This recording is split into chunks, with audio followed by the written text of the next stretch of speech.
It is so plain to see that they ain't the same as me. I made it from A to Z. I'm aging so gracefully. I say what I feel, so they gon' relate to me. Done the discussion, I'm nothing to fuck with. It's double or nothing, I'm coming up next. I come from them slums, we had nothing, but yet we made something from doubling government checks. At the end of the month, I was steadily front. Every bucket I fuck with, I stuck up in debt. I would front them a B, but was up in the fee. When that welly would run, I would come to collect. Come to collect, come to collect. Up where I'm from. Going back there, it's like my cousins American, bro. Yeah. For the crib. Yeah, your old family. Yeah. Alright, man. We got to start this off with rest in peace of Dylan O'Brien. Yeah. Are you actually live on Facebook, on YouTube? I'm live on YouTube. I should be live on YouTube. You don't see me? Oh, man. That's horrible. What's going on here? How do I get on? Yeah, we live. We are live right now. We are live. We're live. Check. We are live. Check. Mic check. All right. 1, 2, 3. Give me chlamydia. All right. We're live. Toronto motherfucking Talks. Rest in peace. Yeah, man. O'Brien. Yeah. This is dope. Yeah, man. Let's turn this shit down. So let me turn that down. It's probably picking up there. A lot of RIPs, man. Yeah, too many RIPs going around. You know what I'm saying? Like, it's crazy. Like, what's going on here? All right, Mike, say 1, 2, 1, 2. Say it again. 1, 2, 1, 2 again. I should have said it again. Get that out of here. That explains it. Say it again. There we go. You're alive. Yes, sir. Look alive. All right. There's Mike. I look high as hell. Mike Stanley. Stanley's in the building. Ladies and gentlemen, make some noise for Mike Stanley. Yeah. That name's definitely sticking. The energy balancer. It depends. You're like yoga. Alright, so what's poppin'? We got way too many people in here to be this quiet. What the hell? What's going on? Introduce yourself. I'm trying to update Facebook because we're not live on Facebook. It's like our whole world is rallying right now. Yeah, breakdown. Instagram's down, Facebook's down, everyone's rattled right now. Yeah. Doesn't matter. Yeah. We want to get into Facebook fucked up. We want to get into our accounts. We want to log in. We want to post up. They're going nuts. That's a fact. Yeah. So, but you can still share the link, right? The YouTube link. I'm trying to right now. Yeah. I don't see your live shit. It's there, man. It's on YouTube. I'm trying to directly to your live. They can connect to my YouTube page. We're in the stage right now. We'll have to get you technical difficulties at the beginning of the show. Oh, facts. It's part of the show almost. Well, that's what's up, though. But Dustin got fire equipment. Yeah. When I was at the last video, holy shit, first 10 minutes and I was talking about equipment. Oh, so what? Yeah.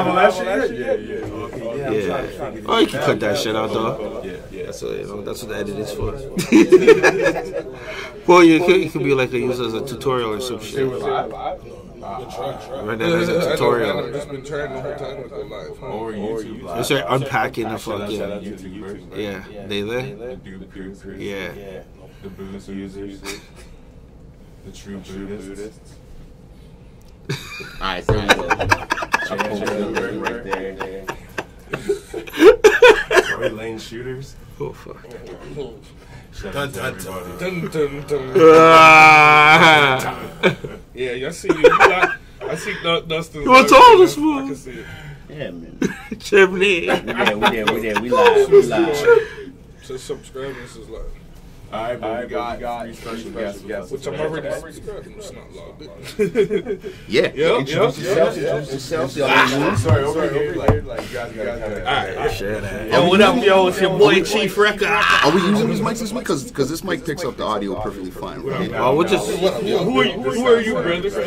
Yeah. I just didn't have it last night, so I ended up playing all. Okay. Yeah, we cut the introduction up, man.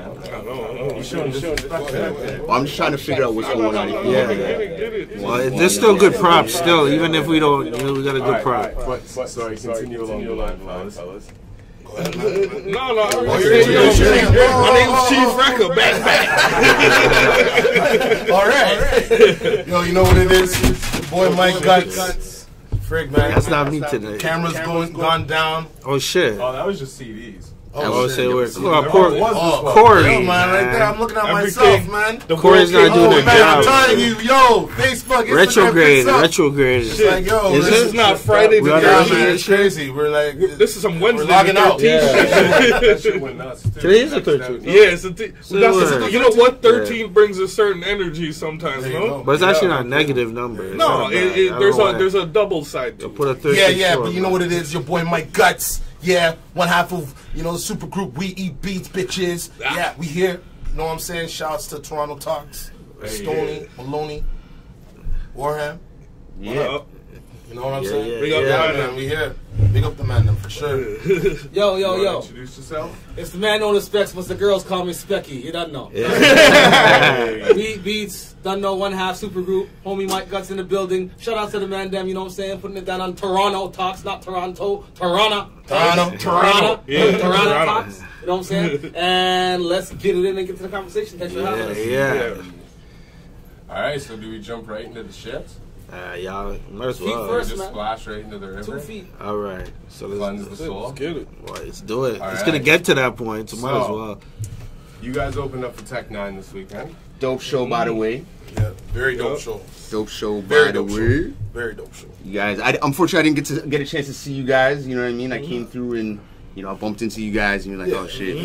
Went a bit earlier. I did see Ruby, who's an alumni of the show. He killed it. And the Tech 9 show overall was dope. But Shout out to Ruby Red. yeah, And shout out to Gift, Ruby. yo, straight. Yeah, I just want to say that before you guys got into it, but Ruby did his thing for sure. Shout outs to Ruby. I actually said to Ruby, like, yo, I'm super proud of you, right? Because I remember, like, Ruby first starting on, like the whole scene and, like, getting his feet wet. And I remember him coming to one of my first shows that I did with Peter Jackson. I think it was, like, I opened for, like, Jada or one of those bands. And Ruby came out to support. I had, like, I did a bus trip, and he came out and supported. And, I remember Ruby was asking, like, yo, how do you get on these shows? And, who do you have to talk to? Da-da-da-da-da. And, I said, yo, come out, introduce you to Peter Jackson, and you do your thing. And then 2 Tuesdays later, fast forward, Ruby's doing shows, like, you got on a couple of my guys, he was, fucking with Raw Dog. And now this guy's like on everything, you know what I'm saying? And it's like I see the hustle, I see the move on this guy. So and like his show is just polished each and every time it's elevated. At the Tech show, he really did I was blown away. This guy's actually on right now, man. Like he's doing his thing. So shout out to Ruby Red, man. Like, I'm extremely proud of him right now what he's doing. So. Yeah. Big up those joints he brought. Yeah. Oh shit. Yeah. Oh, the edibles. Oh. Yeah. Edibles. Oh, yo. Yeah. He brought edibles, you get fucked up off the edibles, all the time. No, I've never been hungover from all the fucking any fucking drug I've ever done in my life. I've done some fucking drugs. I've never had a fucking hangover like edibles. Yeah. Shit, that shit will fuck your life up. Like, oh man. Jesus. Yo, tell them when you text me the next day. This guy fucking sends me a text. No, it's incriminating. I got you. What I will say is I almost crashed a vehicle. Just because of my hangover. That good thing I came. At least I came before the new laws and shit. I don't drive, so that's all we're getting. Yeah. You don't want to get caught with these new laws, man. Yeah. Yo, you get peril off of these new laws. Yeah. Straight up, man. It's like they can catch you on anything. And it's like at any time be like, yo, you're high. You're impaired, whatever, right? Like, it's fucked up. Yeah, it's messed up. You know anybody pulled over actually? Got like a test guy? I personally do that. It's not the pulling over. Yo, the man them said they can follow you to the crib. Yeah. Knock on your door. Yeah. And then ask you to do a test, bro. What the hell kind of like, yo, SF shit is that? I don't want as much as he's asking. You know anybody who does Yeah. I think they said that they could come to your crib with alcohol. They said that was the thing. You know what I mean? They could come and test if you're drunk, but that's definitely mad incriminating. Like you can go to a club and then do your thing. Yeah. And then So you're just rolling in the crib. You didn't drink, you just cracked the beer, little bit door knocked. Yo, test time. You're going to the pin tonight, bro. What the fuck? The worst part is if you know as a chick, say you have suspicion is one thing, but if you know he's been drinking and you know he's drunk and he's out there driving just following you, but he gets to the accident right in front of you. Yeah. You didn't pull him over. You should have pulled him over. Yeah. Facts. Right. Yeah, but the what if laws are the ones that actually destroy freedom. Yeah. Hell yeah. Those are always the laws, like Patriot Act, shit like that, like things that, those are the types of laws where it's like, oh, it's for your safety. When they can confuse you with for your safety, a law is generally never for your good. I'm not saying follow him at home. I'm just saying don't follow him at home. Stop him in the street, because if he's drunk and he wanted to get home. But that's the scary part about that law too, is that like you could go home and they have a 2-hour grace period. So like, let's say I'm designated driving all night. I get to the crib, I want to get fucking drunk. You know what I mean? I slam like a 2-4 back in like an hour. Not realistically.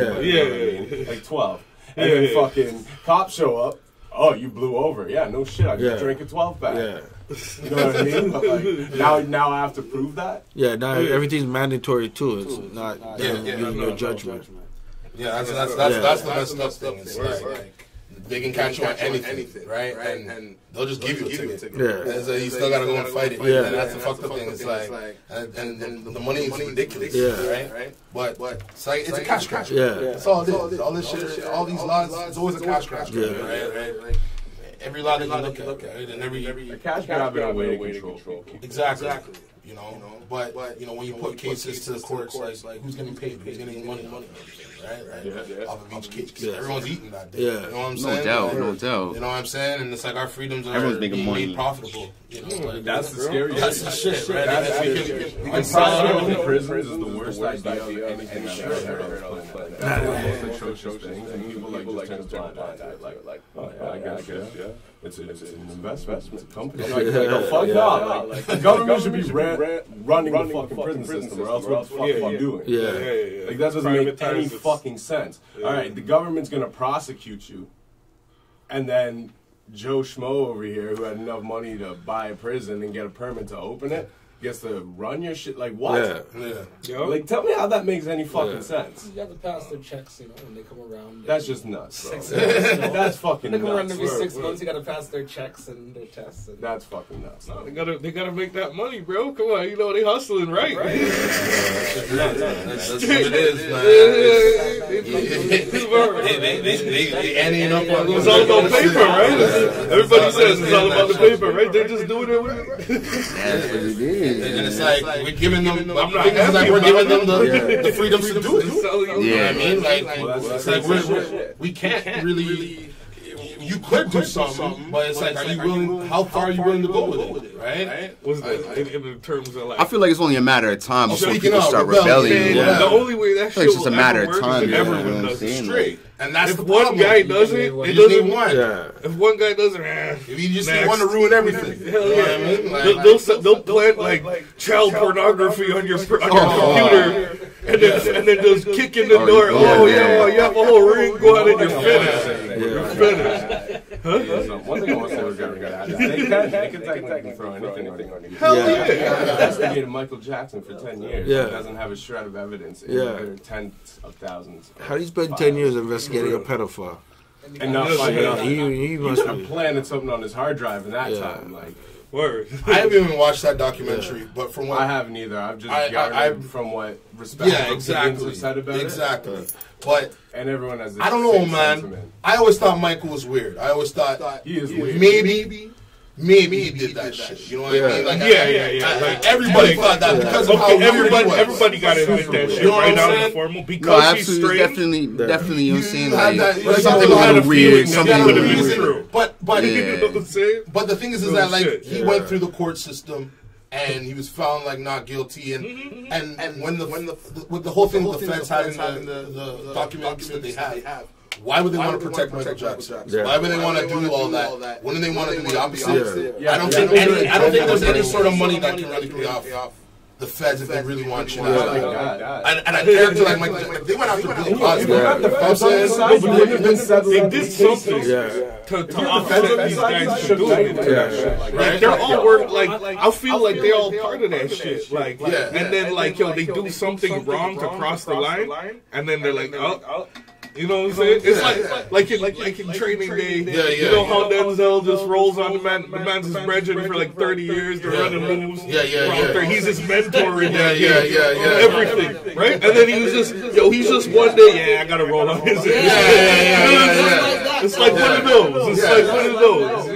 But that's the thing. It's like, you gotta take a moment out to make me noise from Mike Stanley falling asleep during the High as hell, bro. typical Mike Stanley. Typical Mike Stanley. High, bro. I know everybody has their own Mike Stanley sleeping story. Many a time.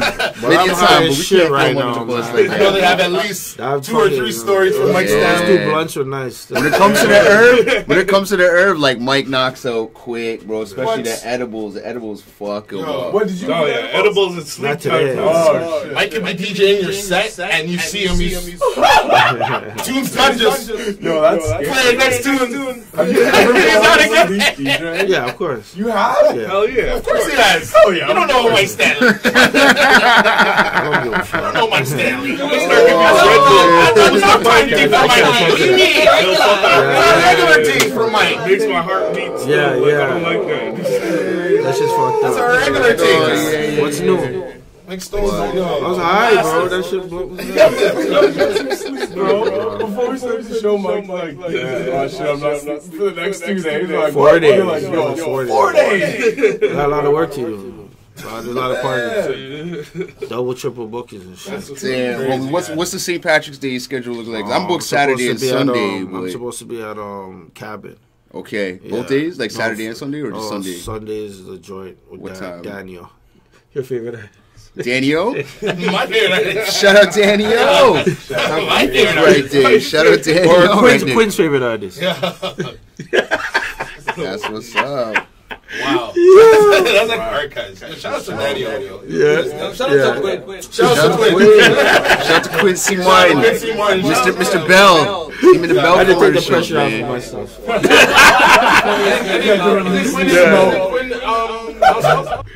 South now? I think so. I talked to him today. Is he? He's here? Oh, down south. Shout out Quinn going down south, man. No, stop it.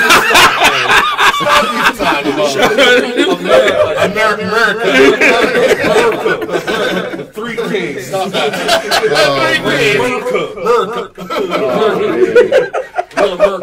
But nah, man, shout out to Tech 9 Show, man. Like, Tech and Chris killed it. Yeah. What I liked, man, is, you know what I'm saying, because I was chilling with you guys, we went out to smoking. Like, I seen like a lot of white girls coming up to this guy here,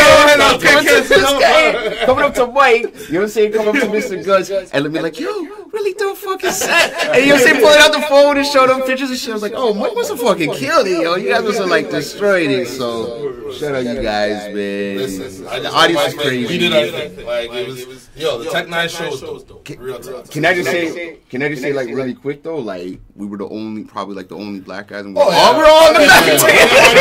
Damn sure, bro. That's how it is, man. Like crazy. Oh my gosh! I think I counted probably what, like 20? And we were all we were kind of all like huddled together at the back. We're in a different age. I think it was like 50. Yeah. Yo, Tech brings on some different people, man. Real talk. Like, yo, They do, man. That's a fact. He's like that underground secret. Oh, I didn't even see them. Yeah. I didn't even see them. Man. Yeah. I saw my dude, the rapper who has that's the it. Chucky doll. I saw him with the Chucky doll. You saw him too. You're tripping out. Chucky don't know, bro. I see Chucky was bopping in the crowd and shit. Tech shows are always Yeah. That's like the Tech 9. Yeah, no, it was packed. You know what I'm saying? Like, Crocker kid I know who likes you know, 1 or 2 rap artists. Tech Tech 9, 9. Yeah, hell yeah. yeah. Because it's like almost rockish. It's like it's that hard. Like it's like wow, blood and fucking. Yeah. It's too much. Like I know this is Shout out to Tech 9, friend of the show. Thanks so much for Tech 9. I can't even clap. I can't clap, but you know what? Not in a bad ways, because how you said that shit is fucking. Yo, to me, as I was watching him, like, and like the audience or whatnot, he's really similar to Eminem. He just doesn't have like the same crowd that Eminem, or he has the same crowd, but he doesn't have the same amount of audience that Eminem has. But he's pretty much like Eminem, where like it's he just came at like the same a time. bunch of He words predates that rap, Eminem. but it's not really. Yeah, he's a from whole boy, lot. yeah. He predates Eminem. He came up before M. Yeah. I wasn't the biggest Tech 9 fan growing up, but I mean, he did his thing. He did his older shit. Yeah. Everybody on the anthem killed it. Okay, but I mean, like from opening for him, and this is the second time actually that I performed Tech, and he kills it. He kills it. It wasn't a wicked show, like, you know, and like he's a humble dude, right? Yeah, absolutely. Super cool. Like I remember watching him when he came down for Rock the Bells, like years back. Yes. And Chris Calico, and like when it was at the Molson Amphitheater. Yeah. Nas and Damian Marley. I got passes for that. So I remember him performing, and then afterwards he came out in the crowd and like was just chilling, right? Like just, you know, hanging out with the crowd and like just like you don't really see that from a lot of artists, right? A lot of us go back in the back. Yeah. So like, oh yeah, you know, pay your money, like get ripped. When we went to that, I bought the VIP passes to like be backstage and meet whoever they have meetings with, right? And fucking Tech 9 was the one artist I met in the crowd. I didn't meet him with the VIP. That's dope. After his set, like he came off stage and he was like a humble dude. He stood outside and there's a line of people from the exit of the stage. He had some security there. It was like in the hallway. Like further down by the parlor room. And go back stage. Right. Absolutely. And he was just meeting them, signing autographs, taking pictures. Absolutely. Connecting with them, you know what I'm saying? Absolutely. I was really impressed with Chris Calico, and I always am. I'm never even fucking lie. I have that song Unstable still stuck in my head. Like I've been singing Unstable for the last few days. I still got that jam stuck in my head, man. So. No, he killed it, man. When he did the R. Kelly. The R. Kelly. Yeah. R. Kelly. Yeah. That was funny. That was ripping it, bro. No, it was a good show. It was a really good show. It was, you know, a lot of people, the vibes was good. Like, you know, performances were dope. Yeah, it was a good show. Always was good. You know what I mean? Okay. But I mean, it just comes with the territory, right? And as an artist, and as if you look at the other side of everything, like you know, people don't realize how hard it is for us artists, such as myself, in the city trying to do these things and get on these shows, right? And perform and support the scene, right? But people don't see that side. So you know, like. It's always good with the bad, right? You gotta take in, you know, most of the good and just appreciate what you have. You know, like when we stepped on the stage, right? We got on stage like early, right? We were one of the first acts that got on the stage. Like I think there was one other act before us. And you know, we're not used to performing like early because we like to go like either mid or later on our shows, right? Just to get a vibe and see what's going on and whatever. But like when we got there, we got on stage, we seen the place packed and it was rammed. That's like I was like, wow, these guys came on and supported. And that's the difference between like you know a Tech 9 show versus I don't know like a Habit show or a Mega show. Where you know sometimes you don't see the same amount of people. Right. You're not seeing anybody. Well, you know what though? Mega pack a place though, like Cormega's got it. See, the thing is, like we opened for Cormega a couple years ago. Yeah. And it wasn't like that. I was at the Rock Pop. Yeah. It wasn't like that. Yeah. It was a small house. I guess it's what they appeal to, right? Yeah. But the thing Master Ace is the original Eminem voice. Nobody can tell me. Oh, hands fucking down. Eminem knows that voice is Master Ace. Hands in. Yeah, shout out to Master Ace. What I find though, some of those shows though, like a Cormega show or Marco Polo just got into Toronto. Those shows sometimes don't actually get to the target market that those artists fill. Like, what was it? You know? But the Mandem are not being. They don't even know those shows are happening. Right. No, absolutely. Here's my question though. So hard. Is it the artist's fault? No, it's not the artist's fault. Or is it the promoter? It starts with the promoter. Yeah, it starts with the promoter. Like, that's what I'm saying. Yeah. Right? And it's like that's where it comes from. It's like if you're in the business of promoting, you gotta obviously appeal to the fan base, the mass, right? Whether you know, like whether it's your like lane or your group of people that you're used to, you got to be able to promote what your brand is, or else you're gonna have it done. Yeah, because and those guys don't deserve dud shows. No. Because you don't know their target market. But here's the problem when it comes to shows like the Tech 9 show. He's pay to play. Because there's a lot of the discussion of the pay to play. Right? And a lot of people don't understand it. And a lot of artists don't understand it.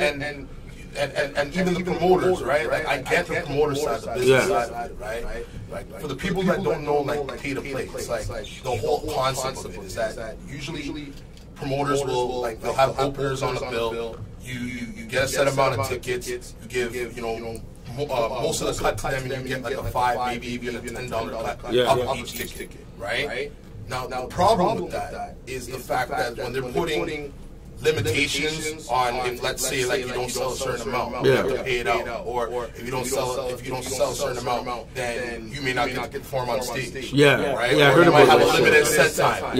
Like what the fuck is that? First of all, y'all should be fucking lucky that you have a street team of people, like artists that are going out there. Actually hustling and selling your fucking tickets instead of and making you sit on your ass and just be old, you know, sitting on computers and barking fucking orders. I kind of, and it's fucked. It's fucked, right? It's gotta be a respect. There's gotta be a mutual respect on both sides. The problem is oversaturation in hip hop, though, because you can just find someone else who. But that's on promoters too. But you know what? That's how the business is though now. And the only thing is, there's two ways you can go, right? Like, there's artists who don't do pay to play, or promoters, certain ones.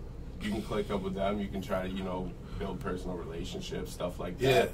Or you can do the pay to play. But when you do a pay to play, the thing is, you know what you're getting into, right? So it's like me as an artist, I won't take one unless I know I can fork up the ticket. So it's like it's a shitty business, but people need to But people need to understand the pay to play concept. Like, it's not what it is, right? Where look, I've been on a bill. Like, for instance, we opened for Sean P. We opened for Sean P. The last Toronto show we did before he passed. Rest in peace, Sean P.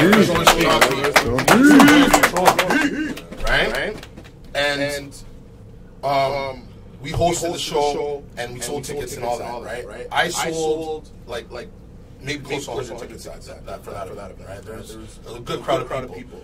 And I made money off the show. I was supposed to sell like whatever, 30, 40, whatever the required was. But I made money off of that show from selling tickets, right? And I was just, you know, pounding the ground, you know, handing out tickets, just posting on Facebook. Like, Chumpy obviously has the buzz, right? But I mean, I didn't pay to get on the show. I got paid to be on that show. You know what I'm saying? I promoted. I didn't have to fork out any money. I didn't have to pay up front. I didn't have to do any of that. Right? So you know, this whole concept of you thinking that you have to pay up front to get these tickets. Sure. There's a lot of promoters that do that, and people need to be careful of that.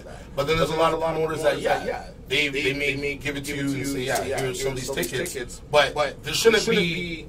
When it comes to certain people, there shouldn't be stipulations on shit. Like, especially if like you have that relationship. Especially when you have that actual, you know. And if you made bread for them in the past. You made money for them in the past. You worked with them. And they know you. And on top of that, if you're dope. We're in an era right now where it's like you could be the wackest motherfucker. You could be a no-name motherfucker. Right? Just picked up the pen, you know, the other day, started rapping, made your first couple bars, you know, and you have a bunch of friends and money. Go to one of these promoters, you pay your $2,000, whatever, boom, you're on the show, oh, here's $2,000. Right? And sell it to all their friends, they go there, they get a cold headlining slap. What the fuck is that, man? There's always been hip-hop, historically, though, if you had money, you could basically get on. That's, remember they're saying about the Magic Hour, on the Magic Hour? It's the same thing, it's just in a different way. It's the same people pay for views. It's Maloney's not wrong with that, you know, like marketing thing right now too, right? So everything is all about marketing. That's you gotta all being an artist is nowadays. So the thing is, like, these shows, it's like back in the day, there was a lot more limited talent. Like, you know what I mean? Like, and not everybody and their grandma was a rapper. Nowadays, you literally have anyone you can grab.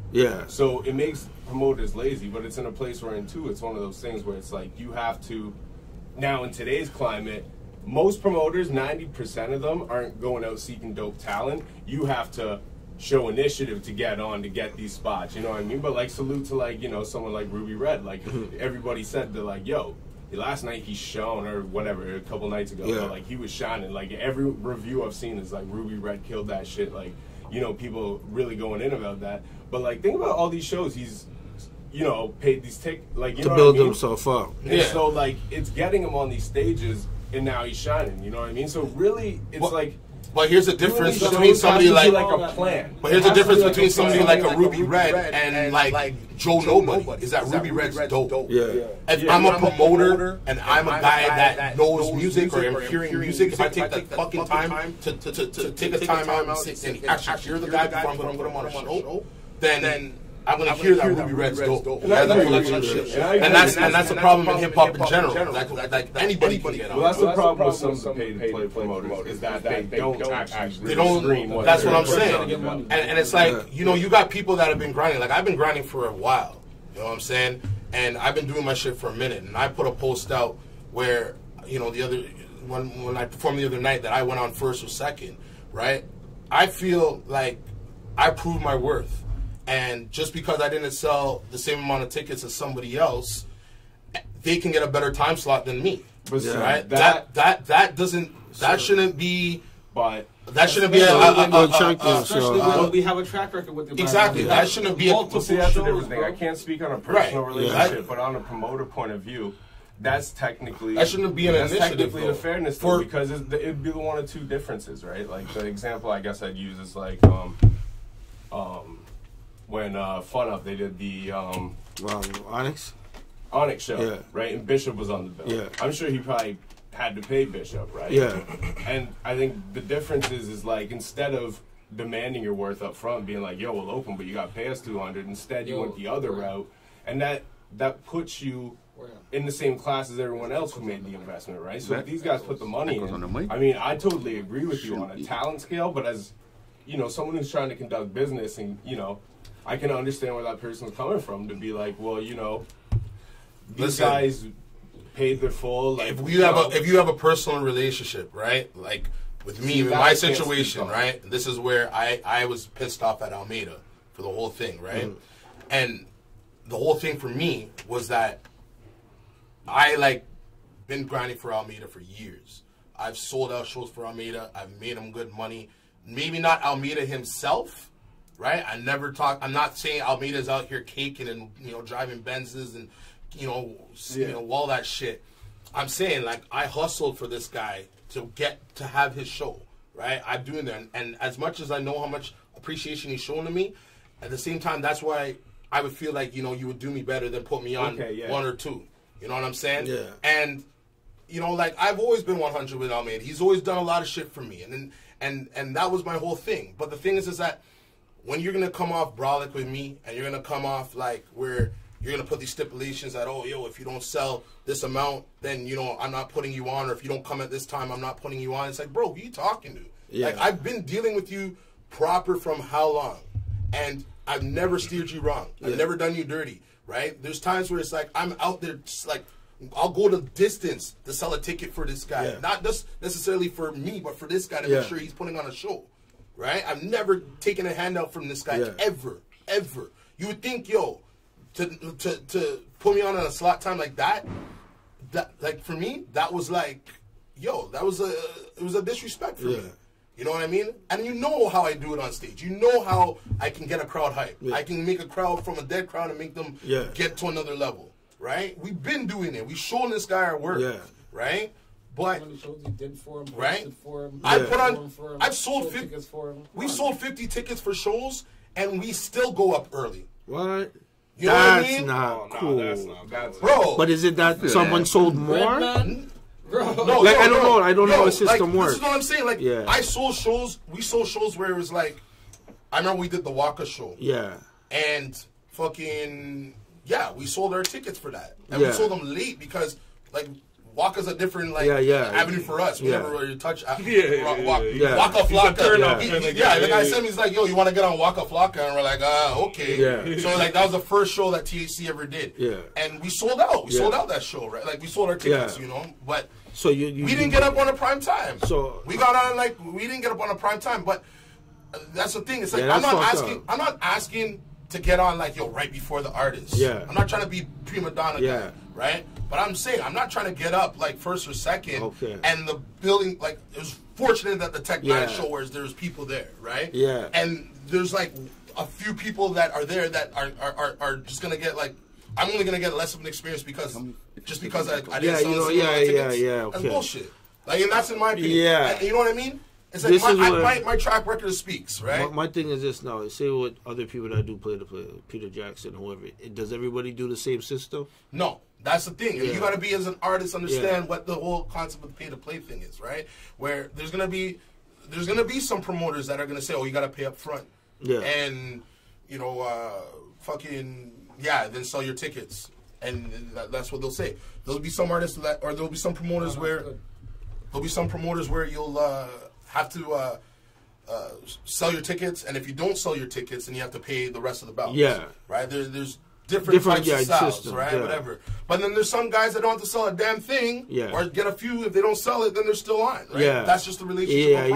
I'm not asking for handouts, right? I'm not asking to say, "Yo, put me on because I didn't sell tickets." Yeah. Like, fuck, like I'll support the shit. Yeah. Like I'll go up there and I'll hustle. But when you do it, you don't want to get shafted. Like, don't shaft me. Don't disrespect me. Yeah. You know what I'm saying? No, and it's like my blast that I put out today, like, I wasn't even like a disrespect towards him per se, right? It was just the whole idea of the business of the pay to play, and I feel like this is where it's failing, and this is where I think the whole system needs to be, reestablished and looked at, because that's where it kind of breaks, where you have more talented artists, if they're going up early or if they're not getting fully exposed as they should to make your show better, and you're only worrying about like ticket sales or numbers like that.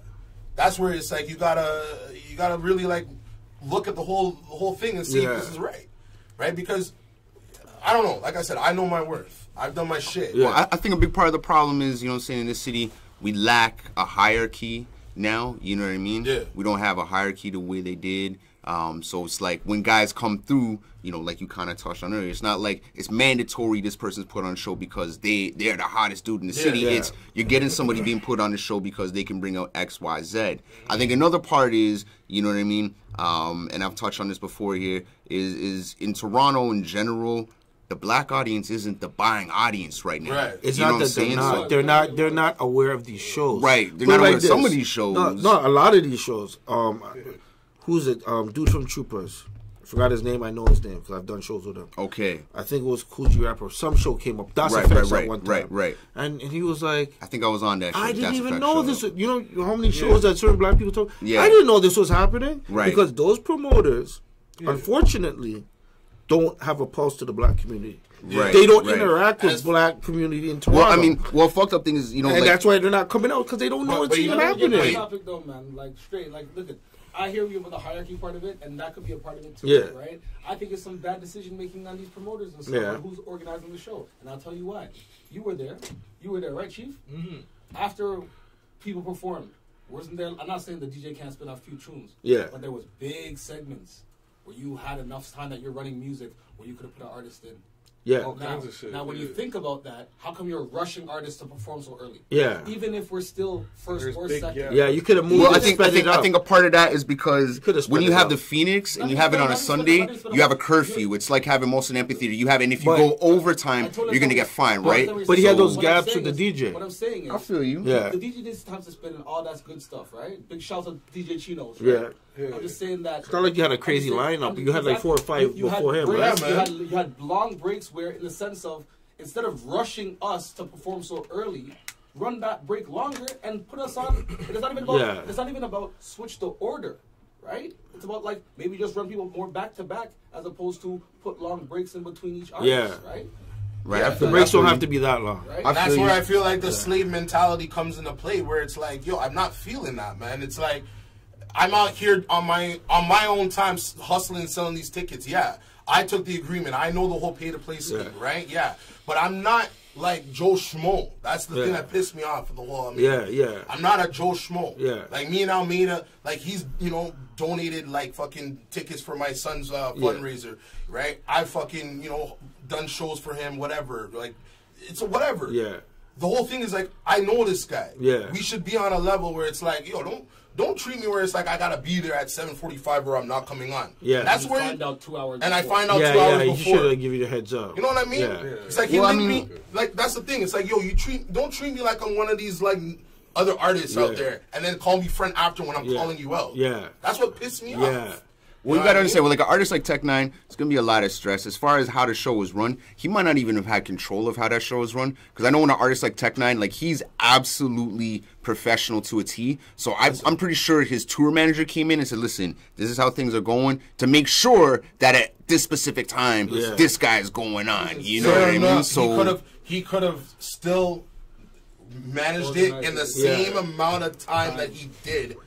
And still, I'm not asking to go before Real Wolf and Ruby Red. I know. I get that. That those mans are the you know what I'm saying? Like, I'm not gonna expect that Real Wolf went out and sold their 50 tickets. I'm not gonna expect Ruby Red that he went out and sold their 50 tickets. Maybe he did, maybe he didn't. I don't know. Yeah. But the fact of the matter is that I'm not out there saying, yo, I should be on before Tech 9. That's not what I'm saying. But I'm saying I shouldn't be on at 7:45, and I'm getting a call at like 6. And it's like, yo, you know, how many tickets did you sell or whatever? And it's like, and that determines. And then I'm like, I can only sell X amount. Okay, well, you're going on at 7:45. I'm like, well, and I said, I don't even know if I can get there. And it's like, I don't know if I can get there on time, whatever. Oh, if you don't get there, then you're not going on. It's almost like threats. Are you serious? That definitely makes it hard to deal with this situation. So that's what I'm saying. It's like, yo, on that, right? And I would have kept it like, I'm not like I would have kept it pro and would have been whatever. But like, yo. The fact is I said that message to you on Instagram. I never dissed them. I never called them out, right? Even when other people came out and said their piece, I didn't even comment. Yeah. People came out and they said their own piece, their own runnings with Rock Pile. Right? I have no issue with Rock Pile. I have no issue. I've done business with them how many times? With Steve, right? Matt, all those guys. I've done business with them, right? But the problem is that when you took it so personal, right? And you know my problem. You know my situation. You took it so personal and got all upset about it and run up in my inbox and talking shit. Wow. And that was after you put out the post? Yeah. Oh, shit. I will. You know what I'm saying? At the end of the day, like, a big part of this problem is the fact that we are doing business with people who are kind of friends, and sometimes business gets personal, and it's a little hard to deal with friendship. You know what I'm saying, when it's kind of personal. And that's the problem. That ain't business, bro. I'm not on that tip, bro. Like, don't come disrespecting me, man, because that's the problem. Artists right now, they need to take like power of their brand. They need to stop letting these promoters dictate if they're hot or not, and they gotta stop letting these like radio stations and these blog sites and shit distinguish what's hot or not. Yo, they need to take ownership of their own shit. You can do it. Like, look, y'all have your own radio station. You know what I'm saying? You don't need to go to fucking Flow or any other station to do your shit. You have your own brand, right? Yeah. Like how many artists are taking their own brand right now and doing their things? You got to give them respect. But, you know, don't have that mindset that, oh, if I can't get on and perform for Tech 9 for 15 fucking minutes, your life is done. Or I got to sell, I got to give $2,000 out of my own fucking pocket and give to this promoter just so I can get on. Right. Know your fucking worth. Right. You know what I'm saying? Like, this is the problem. Like, you got to know your worth. You got to know that, like, no matter what you're doing, no matter what you do, you're gonna be valuable to the game, and that's what the work that you put in, right? You got to do these shows. You got to put out, you know, invest in your brand, right? You might have to put on a show here and there, but you got to know that without you, when you do these big shows, without you and your fan base, it makes it harder for these shows to happen. Yeah. You know what I mean? Speaking on that, adding to that fan base, right? I was going to touch on that, but go ahead. Friends and fans. So you put us on so early and you tell us the same day. It doesn't give you enough time for your fans to come check. Yeah. Who do you sell your tickets to? Your friends and fans. Yeah. Right. Friends and fans can't even make it there at that time. Yeah. You can't even tell them when it's enough time to let them know when you're gonna be there. That's so early, right? Yeah. Basically, after the doors open, you come in, take a piss, and we're gonna be on stage, guys. Well, I think this harpens down to a big part of the problem. A big part of support is people are coming to shows. They're only coming there to support the artists they bought the tickets from. They're not coming there to support anyone else on the show. So instead of saying, yo, I'm going out, it's Sunday night, I'm going to a show, I'm going for the whole night, it's like, I'm going to go at 10:30 or whatever, right? So that's a mentality that Toronto has where prior to that day. So was there ever a scene? I'll break it down another day, boy. Listen, it's no different than it was before. No. Listen, it's a little worse. That's another subject in itself. It depends on the event. That's another. I want to touch on that though for a second. Yeah. But back to your question. Yeah. What was your question? Ask me right now. like, yeah, I just got a weed. You asked me about fucking. Oh, did he ask you prior to the day? Like, did he tell you the stipulations and all that? So let me tell you something, right? Here's the thing, right? Or was it like a 2-hour? Usually when I deal with dude, listen. Usually when I deal with dude, yeah, right? He puts me on the show and says, "Yo, you got to sell this amount of tickets, X, Y, Z, right? I really need you to get on that, right?" I said, "Cool, yeah, right." So he even said, like, "Yo, like, are you sure? Are you sure you can do this?" Obviously, if you're confident enough and you want to do this, say, I'm gonna try my best. Tech 9 in my inner circle, people, not the most marketable, not the most selling point, but because he's a name, I can put a blast cell, I'm sure I can make a sales offer, right? Whatever. So a few weeks before that, updated him, whatever, what was going on, and again, it was how I was addressed. It was on that brolic, like, yo, I showed him up front, say, I'm going to see whatever.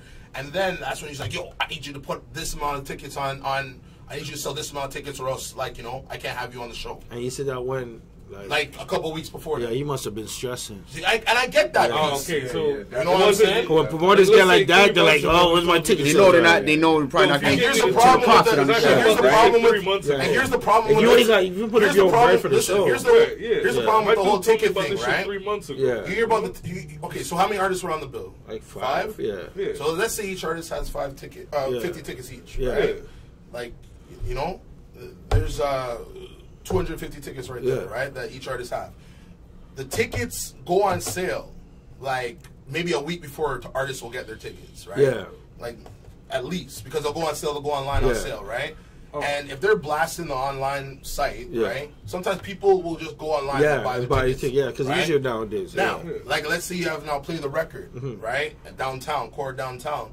People go in there, they fucking have tickets out there, whatever, right? Yeah. So now you have to rely on your 50 friends or your 50 peoples that come out. And like you said, if you have people that, are not supportive enough to come out on a Sunday night and knowing an hour before you're going to be performing at 7:45, it's a hard sell in a sense, right? Where it's like it's a different kind of grind, right? You got to be on that type of grind.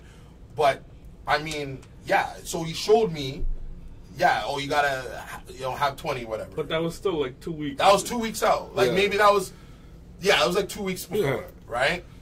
Cool, but again, it was a brolic thing of how he dealt with the situation. I don't really want to go into too many specific details, but let me just say this: the date, it was just the way it was documented and dealt with, and I left it alone. The thing is like it's not the first time he's done this, and I left it alone because I know dude can get stressed, and I know the situation or whatever, right? I get it, bro. You know what I'm saying? It's the way I was handled that day, and how it was handled now today, and it's like, bro. You say that you're up in my fucking inbox saying, "Yo, I thought we were friends." Nah, calling me a bitch, all this shit. Right? Y'all used to thought friends and calling me. That's why I said. That's why I say, "Yo." Yeah. He's like, "Oh, I'm coming to fucking here and we're gonna debate." And I said, "Come here." Yeah. I said, "Come here. So we'll debate, bro." What happened I said, "Bring the same energy. Come here." So what happened? But he's not here. Why is he not here? I don't know why he's not here. He's got some stuff to film. Oh well, yo. No, I like. I was anticipating this shit. I said, "What is there to debate? What did I say?" Yeah. What did I say? I'm talking. He's like, "Oh, you're talking about my pockets. I didn't make it. I didn't make money. I make." I love when promoters say they don't make money. That was bullshit. I'm like, trust me. Who's talking about your pockets, bro? All I said was I've heard that. turn it down later. I don't give a shit about your pockets. I don't care about the business. You guys know this shit better than me, bro. Right? Don't let me start it. And then he's carrying on like, yo, tonight. Talking about he's coming here. I said, all right. Yeah. I said, come with the same energy, though. Wow. The same energy you're in my... I got receipts. Come with the same fucking energy. So we have to tell you do a part 2 of this because you did. Listen. Energy. Listen. Yeah, but like coming. Listen. Bring that energy show. At the end of the fucking day, listen. As an artist, as a man, I was insulted. I felt like I was insulted, and today was the last straw for me.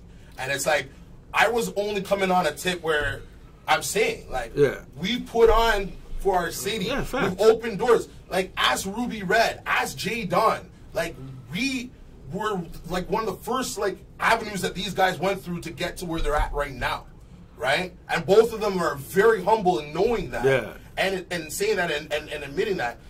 And I appreciate everything they do. I know me and Jay Don have had our thing, but I appreciate like what he's like done, put on for the city. I appreciate that, right? And I respect that kid. Fuck that guy. Yeah, fuck that guy. Fuck that guy. Fuck that guy.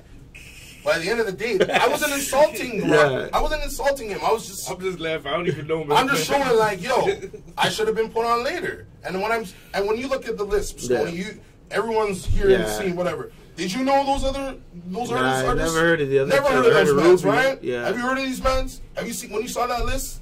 I heard at least 4 of them, 4 to 5 people on that list. But like, devil's advocate, isn't you know what? People who I'm not sure. I'm not my little guy, like one of the little youths I met at an open mic. Yeah, and he's good. He's been trying to support my thing and thing. But he never wrote a song. No, but I'm saying he didn't produce a beat. No, but I'm gonna say. Yo, no, he just played that angle too. I'm happy. I'm happy for the little guy that he has that opportunity to come and do. But I'm not. Look. And he did. He was grinding them tickets up. Boy, I'm telling you, 3 months ago. Who's that? The little youth, his name's Trissac. Shout out to Trissac. Yeah, 3 months ago he was grinding them.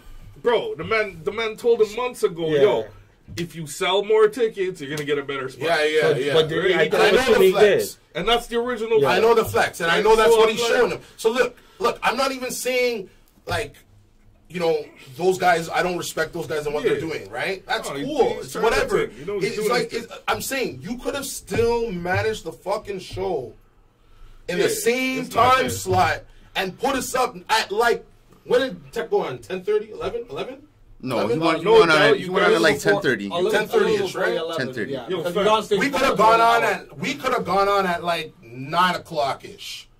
They should have put. They should have. And could have gave us and gave time for people to come in. The same set time. There was a gap between Real Wolf and the other performer. Half an hour, bro. There was a gap. Yeah, it was a good gap. Good gap. Guys were there. Yeah. And we were only on for like 20 minutes. So you don't have to even. You don't even listen. Have to get, I'm not trying to hear say, yo, this guy shouldn't get on. If he had 20, 30 this guy shit. on the panel, it's different story. I don't know them.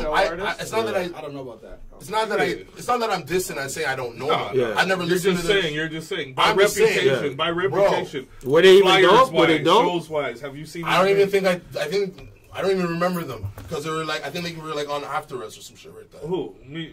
I was on this man here.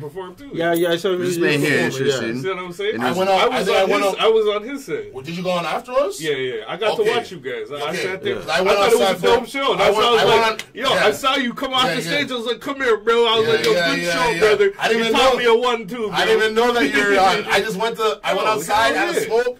And I was just, I was hot and shit, but I got to open up for Tech too. Regardless, man, you know what I'm saying? Regardless of all that, you know what I'm saying? It was a dope show. You guys are definitely doing your thing. The fact of the matter is, you know what I'm saying, like you said, like you touched on, it's about knowing your worth. It's about creating brands. Here in Toronto, you know, we got a great brand. That's why we're trying to do this. And we got to kind of like build up this shit ourselves. Because we don't, we got flow, we got a few things, but we don't have it popping the way we should have it popping. Or how we used to have it. How we used to. We're not making money. So, you know what I'm saying? So, we just got to, you know what I'm saying, like, get that fucking paper, man. Going back to the whole... We need to... No, what we have to do. Yes, that's one. That's one problem. Hold on. We're island men. No, yes, that's one. One of the things we need. One of the things we need. Hold up. One of the things we need right now is less rappers and more people like Saul Guy. Yeah. Now, if you don't know who Saul Guy is, you know what I'm saying? Like, he was somebody who really got, you know, Rascals and Chalks and a lot of these guys popping. You know what I'm saying? K9, a lot of these guys. But we need people like this. Yeah. What we need is networking. We need solid networking. As I touched on earlier, and I don't want it to be like a race thing at all, but this is being, in my opinion, this is what's happening in hip-hop in Canada. It's not necessarily a bad thing, but the majority of the shows that I go to, big or small, are predominantly white populated. That's cool. We're getting more predominantly white artists. Okay, that's absolutely cool. That's fine. But the fact of the matter is, you know what I'm saying, like, we don't have that support system at this particular time for the artists, other than a handful of artists who aren't even doing these shows. Yeah. You know what I'm saying? Yeah. So what we need to do is the same way that a lot of these guys go and support Snack, and they go and support, you know, Merciless, and they support these dudes. We have to figure out how we could do that, even as Toronto artists, regardless if you're black or white. But how can we get those type of artists? How can you know? Ontarians as a whole, it's not even just a Toronto thing. Like people from the scene here just think they are better than putting in the rawest effort of groundwork. Like this is why somebody like Robbie G flourishes, because he fucking.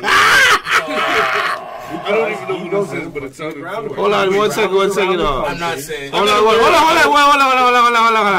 I don't want to say based on what I thought I heard years ago, and I'm not sure if it's 100% true, and it's not a disrespect to Robbie G. Please say this. What you gonna say?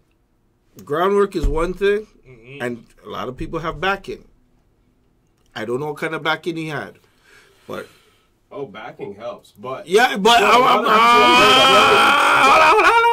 But a lot of people still aren't willing to go rock shows with 5 people. No, and they should of course, but no, of course, but hold on. I know you want to invest. Hold on. That's the crazy. Of course, shit. when you toured with Robbie, what year was it? That was last year. Okay, now when did you meet Robbie again? Who knows? Okay. We go back to I'd say like 11, 12. And this is the 10, IRM days, right? Go back 10, 11 years. And this is the thing, right? True 2010. No, 2010. Oh, okay. So now, I was like, what? This is the thing, though.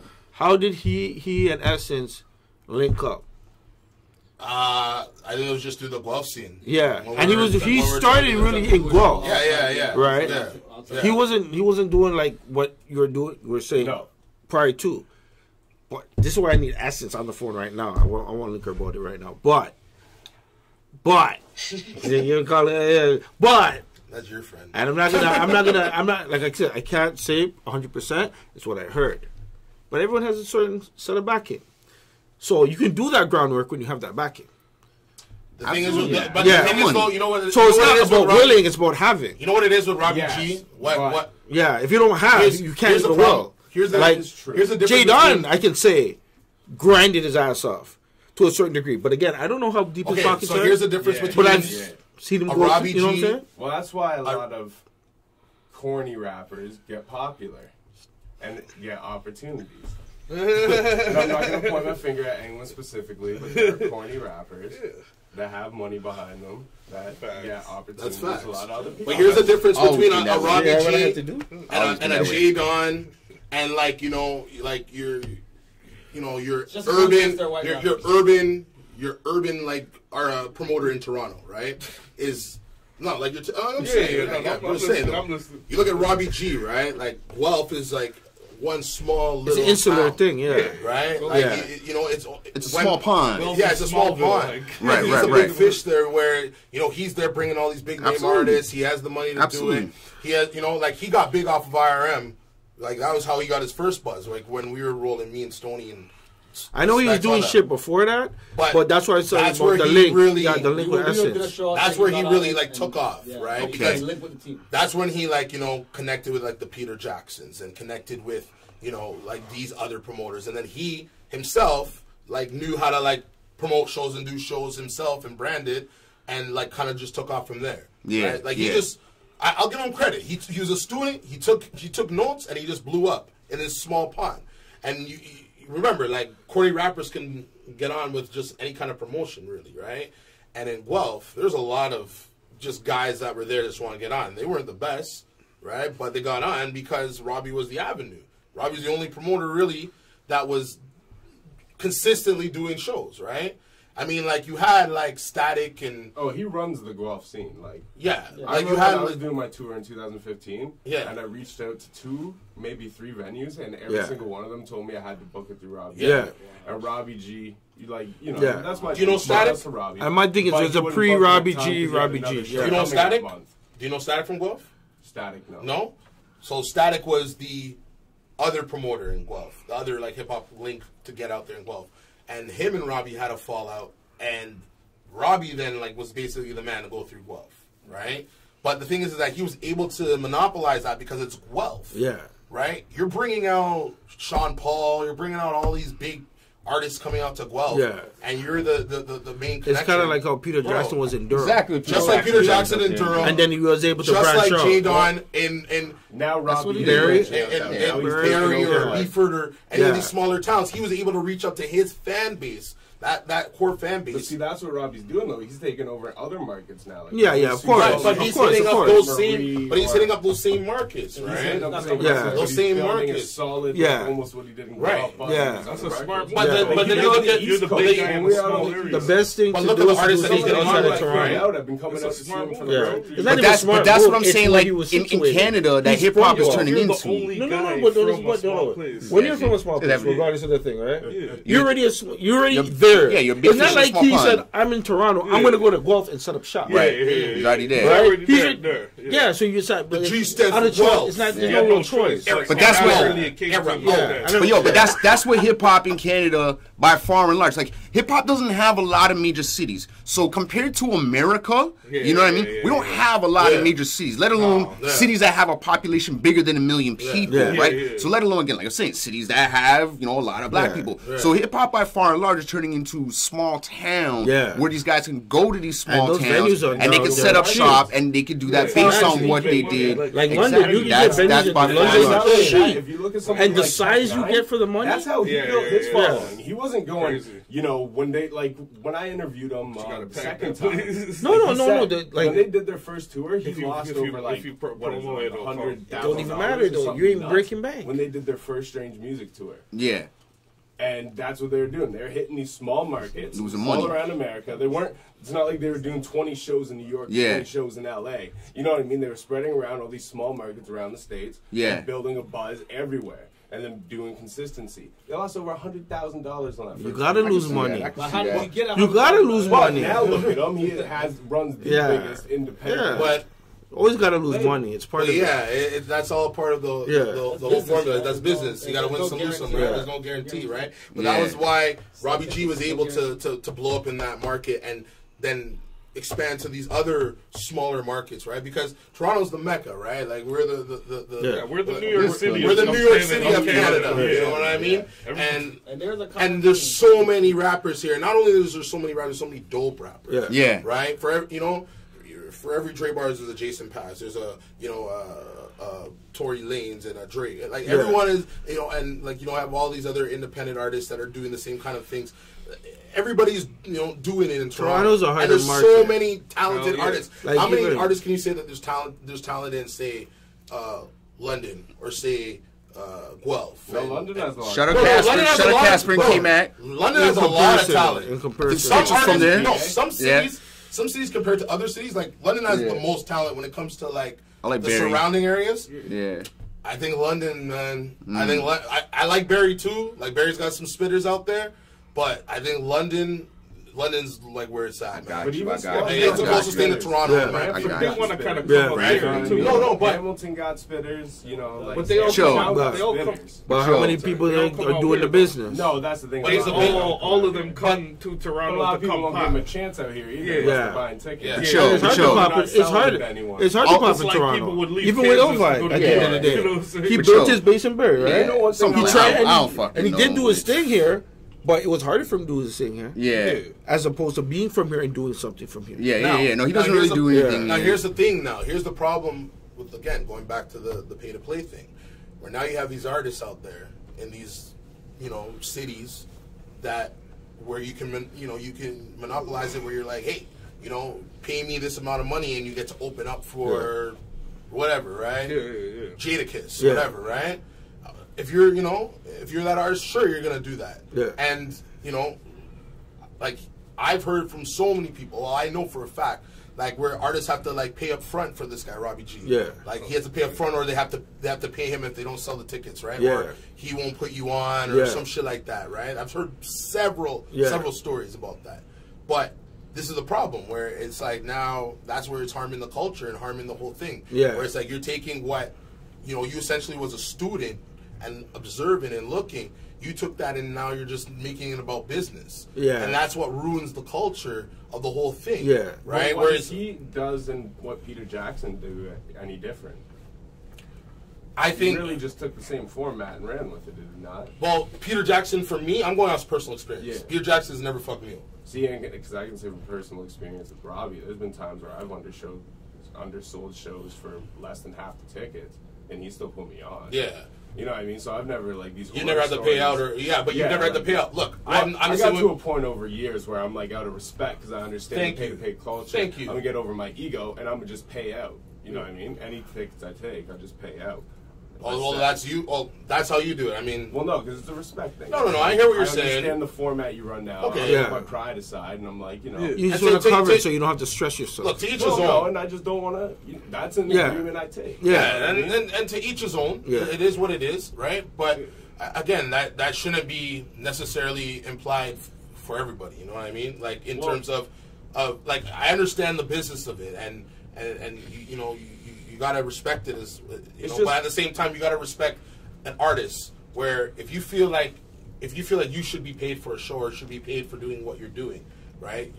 If you respect your own brand, you should feel that you should be paid for a show, right? Like, that's what you. That's feel. The exact difference I'm saying though is that if you can still respect your brand and still paying. Then I'm not gonna take tickets to sell for a show and be like, no, pay me. Right. So that's the difference. But if I'm going to take on a show, then I'm just saying that's the point where I've got to over the years where I'm like, out of a respect thing, you know what I mean? It's like, okay, I said I'm going to sell $500 in tickets. Well, I only sold $300, but I'm going to give you $500 because that was an agreement as a man that I made to you. Absolutely. Yeah. And I totally get it. And I'm on the same tip, right? Yeah, But I'm not gonna come out of pocket and give them like $5,000 or whatever. If I can't sell 50 tickets, right? See, and I only sold 20. Scarier though. Like, I would rather have the rapper as a promoter who bought on a show for $500 come with $300 than the guy who bought on for $5,000 come with $2,000.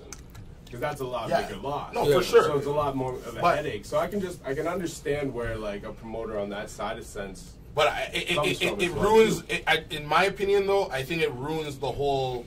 I guess. It ruins the culture. It ruins everything, right? It does. It's kind of a thing. Right? I see both sides. But you have to get money, and we understand. It's about your plan. Here's the question: ultimately, are you just trying to get money, or are you trying to have a good show? Right? Because you can people sell. Don't care about putting on a good show. That's what's killing the culture. But is it a problem? It would be a good show. I'm not saying you have to bring the artist down and you come out of pocket $10,000. Depends who you ask. Is it really a problem? At the same time, right? Are you trying to have a good show? Or are you trying to make money? Because if you want to make money, you can go give it to these knuckleheads who just, like you said, you just pay $2,000 out of their pocket or whatever, and then and right? Or try to have like. But you have to have a decent show. You want people to come back and say, "Yo, that's what comes. Openers are tight. And obviously the balance. You can't have just people who are good who sell no tickets and bring nobody. That's no good either. You have great people and no show. That's the way I see it. Like when you buy onto a show for a certain ticket sale, it's an insurance.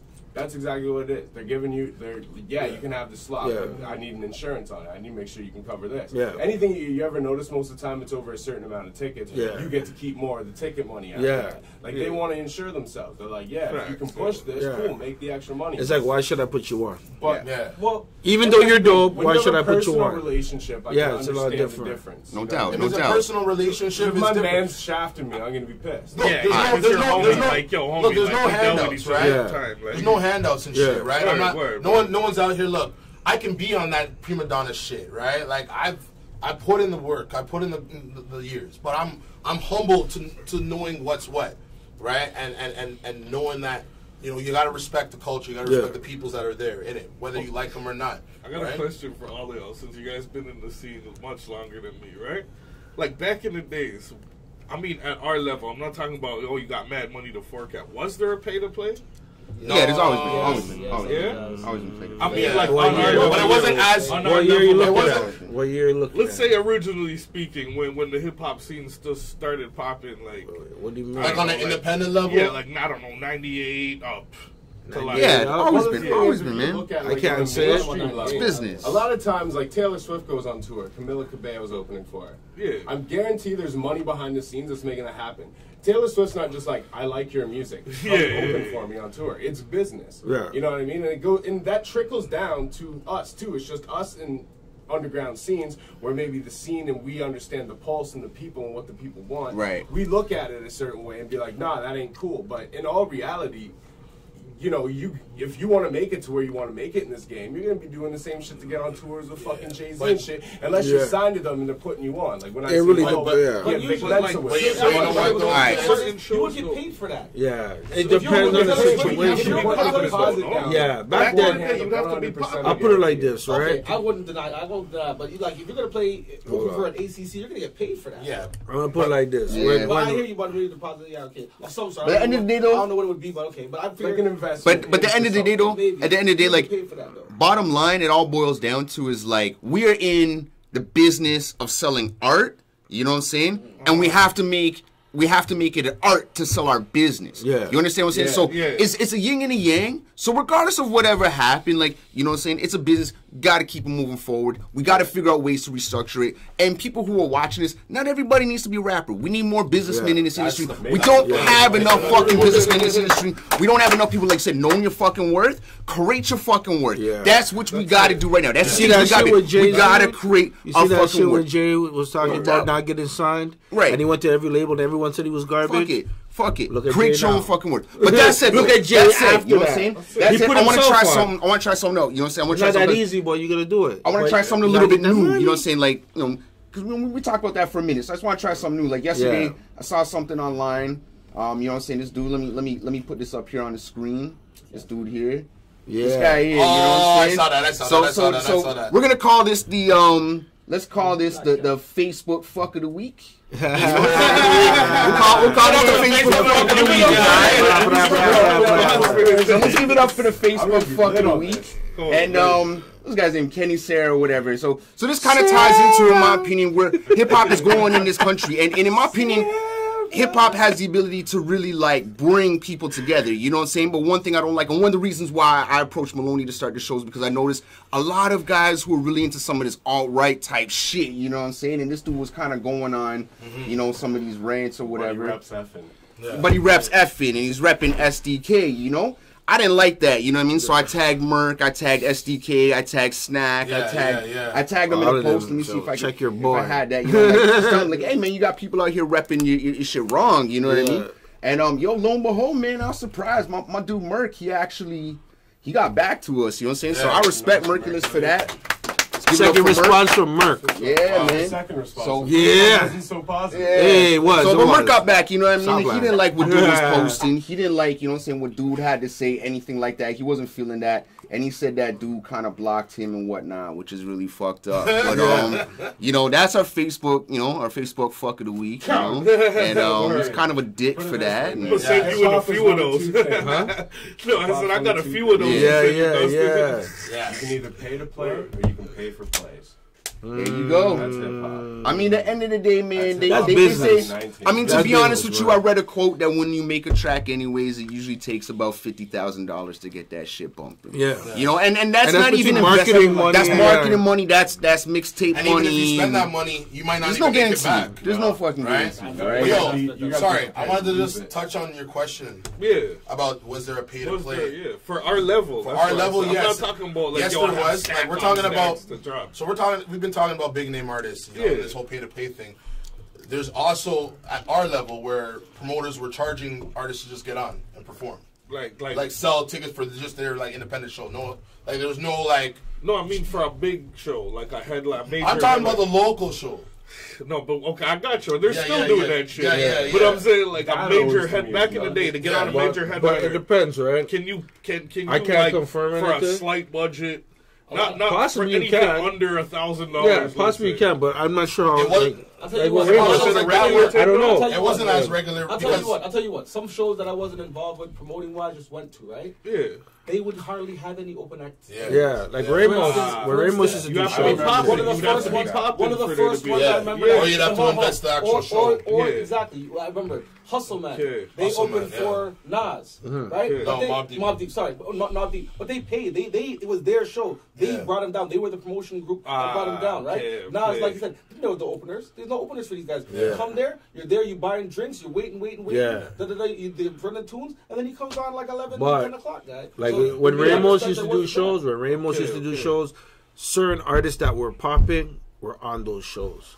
But it wasn't a lot of people on those shows. That's what I said. Hierarchy. But I don't know how they got on. That's Did they get on on there because they were popping because their manager helped out, or they dropped money? Sometimes management, sometimes it's lawyers. You know what? There's two sides to this coin now too, because facts. Like a lot of I understand when you put it, it's like Uber and the taxis. You know what I'm saying? Yeah. Like, the taxi had to buy this whole thing for how many ever racks, and now you just got to get a whip and register in your SATA, right? Yeah. Okay, back in the day, the man had to put in, like, all the work. You had to be popping in your city. You had to be in demand and get on the show, all of that shit, right? Yeah. Now it's like any Joe Blow can jump up and drop their loot and get it. But here's the thing. Yes and kind of no, because, for example, like, I don't want to say give them, publicity or whatever, but we use the example of like an Ill Vibe or whatever, right? You know what I mean? When's the last time this guy performed in Toronto? And he can perform anywhere else, but he can say he's from Toronto. Yeah. But in his own city, he doesn't really perform that much. Yeah, right. I live in France. You know what I mean? In Toronto. Right. You know what I'm saying? So, so that creates.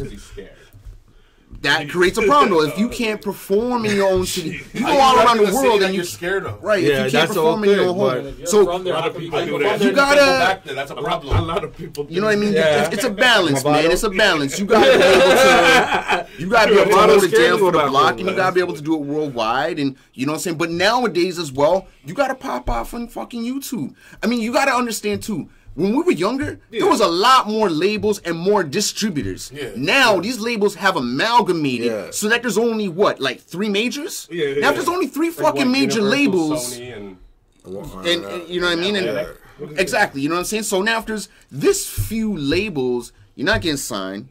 We don't need to get signed because we got Spotify and we got stream media. But then there's just so much other stuff. So then you got to figure out a way to be viral. You got to find your way through the algorithms. You got to market yourself. It's still a business. And so a lot of dudes. We had a teacher. Me and this man had a teacher. His name is Vic Sinclair. You know what I'm saying? And he used to say, you got to make your business your art and your art a business. And that's what a lot of us in Toronto we're not doing. We're thinking, I can make the hottest fucking song and everyone's gonna love it. But at the end of the day, if my business ain't right, ain't nobody gonna know about that fucking song. Hey, hold on, before I even go on. The first thing this man taught me in class is it's not who you or myself know. It's who knows you. You understand what I'm saying? So if I don't know your fucking name, if I don't know your name, if I don't know your name, if I don't know your name, if I don't know your name, you don't know my name, and something pops up and I can say, that would be dope for you, but I don't know you, ain't shit gonna happen. So we gotta fucking go out there and network, and we gotta make ourselves be known. We gotta think outside of the box, and we gotta fucking be about our business as much as we are about our fucking art. But do you think this guy was the rest, man. But do you think it's the resources that's like available to us though? Why that would limit that drive, that push? Because what you're saying is 100. But if you don't have, if you have to do A, B, and C to get to D, and D's not there, right? How could you get over that hump? Yes and no. Because at the end of the day, like I said, there's less manipulate the algorithms. How could you manipulate the views? How could you get on these bigger manipulate by paying for fake ones? No. You don't even have to. You don't even have to do that. You don't even have to manipulate. Unfortunately, that is a way. But you can, yes. But nowadays, people go to YouTube for music, right?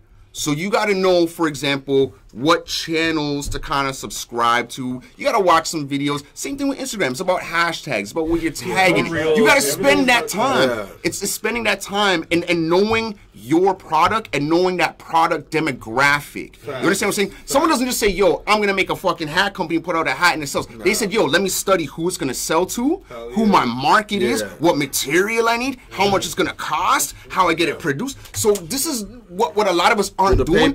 We're not doing the paperwork. We're not doing our business plans. We're not saying, okay, I have the product, but how do I roll it out? Who am I rolling it out to? Who's my intended audience?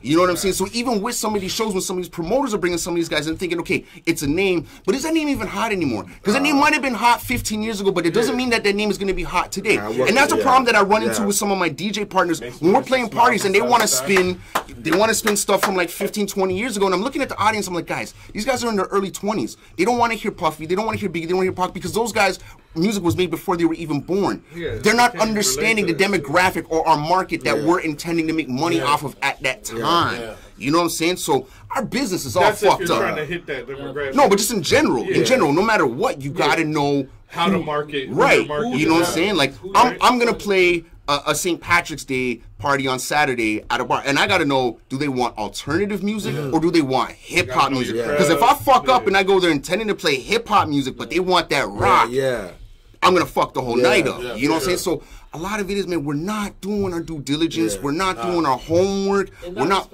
You know what I'm saying? So, and as far as resources, you know what I want to touch on? Like I said, we have less labels than before, right?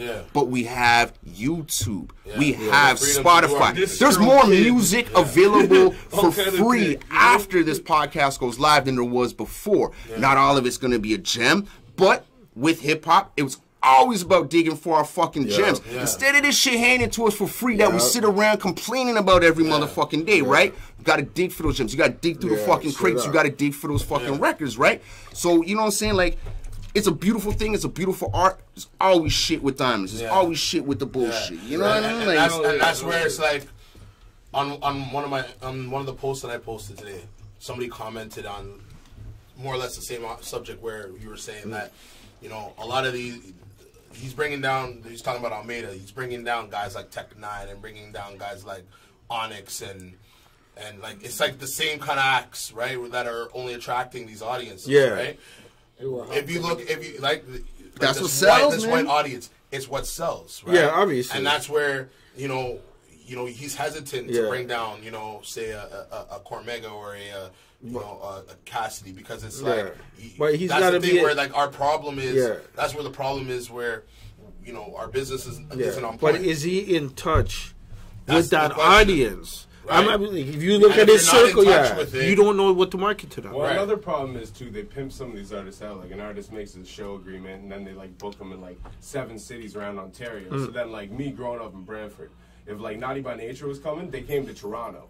I paid tickets to go see them in Toronto. I made a fucking night of it, copped a hotel, whatever, you know what I mean? It was like an experience. It was fun. But now if he's coming to your fucking city, all right, fuck it. Growing up in a smaller town, I've never seen more hip-hop shows happen in small towns like Brantford, London, all these. But now they're using those towns to, because not so much overhead. Growing up, the overhead's low. So the Gucci Mane show, for example, they get venues cheap out there. The Gucci Mane show's not even coming to Toronto. The Gucci Mane show is going to be in Oshawa. There's a reason why. Because A, venues are closing down in Toronto. B, a huge fucking overhead. C, Oshawa's not that far. And if you really want to see Gucci Mane, you're probably going to take that 30, 45-minute drive out to Oshawa to see fucking Gucci Mane. You know what I mean? So people who are going out to Oshawa and stuff, 80% of them probably are from Toronto. Because people from Toronto, people who live in the city have a mentality like, oh, fuck, I ain't going out there for that.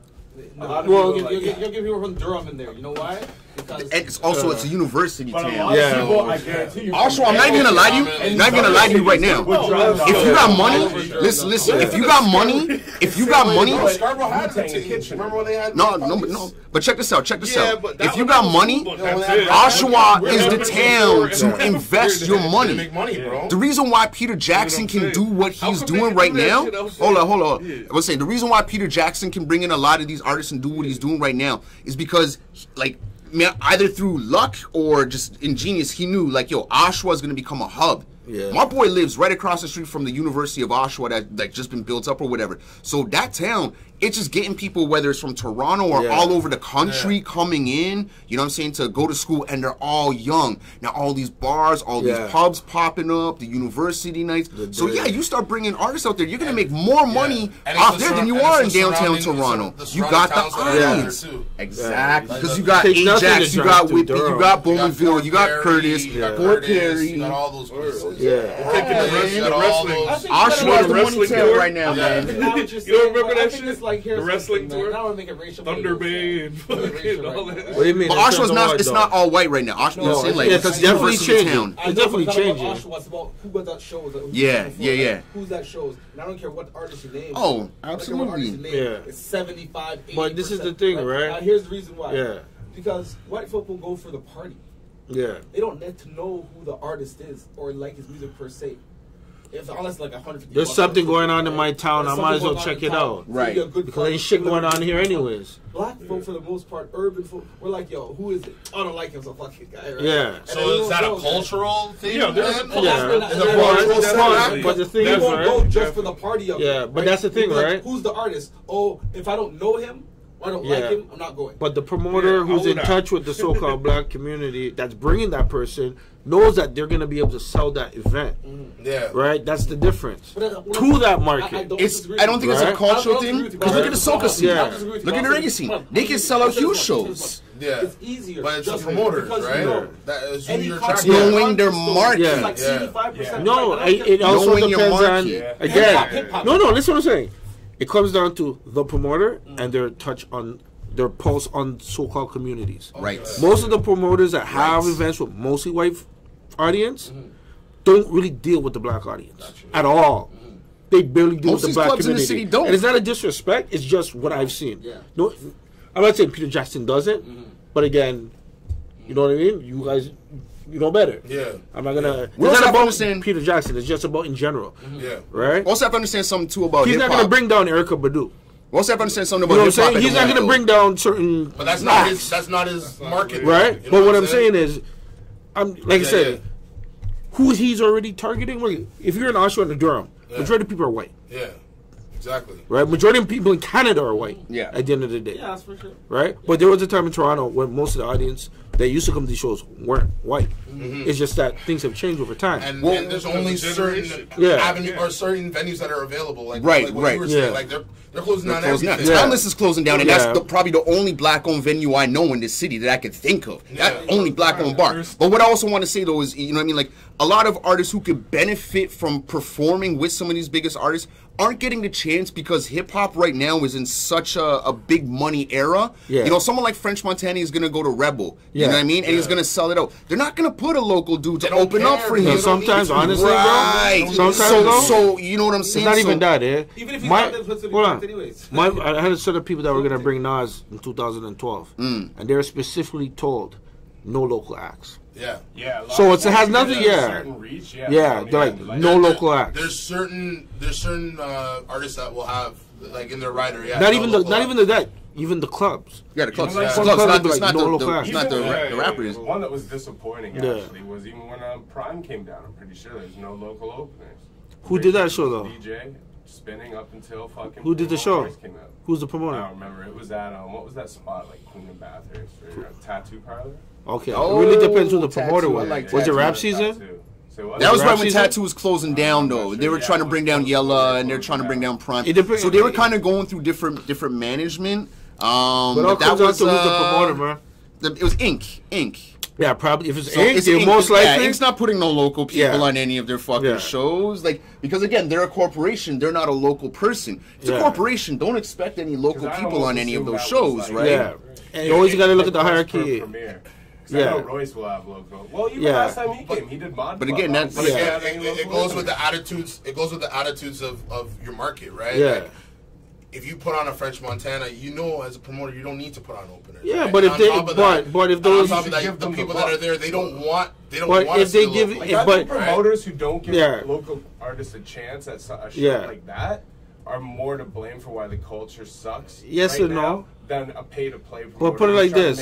But this is the thing, though. Like that, bro. Because I mean, we did shows for guys who are sick, bro, and it's like nobody's there, guy. You know, because nobody knows the show's fucking going on. I'm telling you, most of those shows that shouldn't be dead, literally people don't know. Those promoters are not hitting up those markets out of those. And not only just that, people aren't taking the opportunity.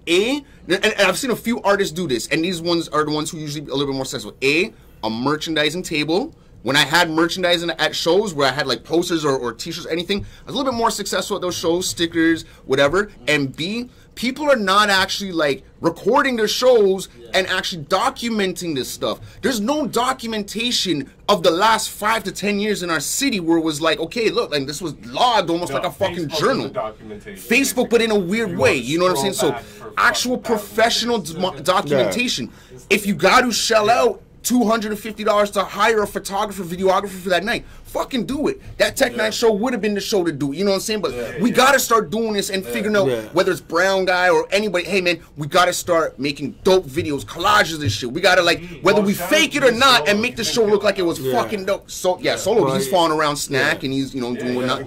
He's been It's just hard to go to a show that you don't know exists. But we haven't been documenting our scene. You know what I'm saying? We're not taking the time to show the rest of the world what we have. We're just expecting, because names are out there and because the 6 is hot and because 416 is, that people are going to automatically look. But we're not showing, man. You know what I'm saying? We got to craft our fucking product. Right, absolutely. But you got to remember one thing, though, too, right? And this goes back to the promoters and selling your shows and your events. And these promoters are not taking the time to go out and find their market. You shouldn't just you shouldn't just rely on the artist to do it. No, I agree with you know what I'm saying? And you got, because at the end of the day, these artists were not promoters. Of course. And that's where a lot of these promoters will sit back and they'll think that these guys are promoters and they'll treat them as such. And it's like, you know, if you're not on the ball selling your tickets, right? You can't be like thinking that right away that. Well, if you ever notice, like with these pay-to-play, sorry, not to cut it off, but like these tours, it's exactly that. That's the problem. We're not promoters. The dudes who are really the ones like getting the slot right before the artist a lot of time are the ones who are like the promoters of that city. They're not necessarily but when you look around all around Ontario, a lot of the guys are the biggest names who are opening for the biggest names in a lot of I'm leaving. Right? And it's the best rappers in the town. And you know what? It's smart business. I'm getting up for 2 seconds. You have a price that you're paying. The place that you're paying for the thing. And then you're getting guys to sell these tickets for you where you just sit back. Yeah. Right? You got 5 artists selling $500 a piece, guy. You're sitting back collecting $2,500. You didn't do that. You want to name? You want to name some names there, Malone? Sorry. Do you want to name some names?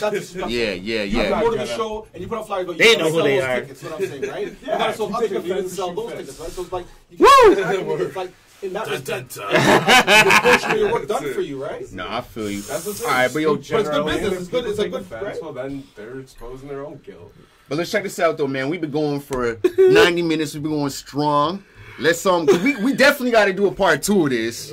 You know, like we got a part 2 where we got to do a part 2 where we're just a little bit more alcohol involved and just have some fun, shoot the shit. You know what I'm saying? Talk about stuff we love about the city. Show up, man. What the hell? Definitely. You gotta defend your position, dude. Yeah, man. Talking so. Let us know. First and foremost, what the fuck's popping? What's going on? Where the people can hear you guys? What's next? You know what I'm saying? All that good shit. Like, well, right now. Let's know what's going on with your son's basketball team too, man. Oh well, right now we're just waiting. Right now we got provincials coming up in the beginning of April, so we're hoping to go defend our title. It's gonna be a tough ride. I won't lie. We got a lot of talent out there. I heard about your coaching, bro. Right. So Vince told me like you had a girls team just killing it out there and shit too, my bro. Girls team is that's another story. That's another story in itself, right? Yo, you know what's so funny? Like I've coached for so many years, but I've coached for probably give or take 12 years, 13 years. Okay. Let's say. But I've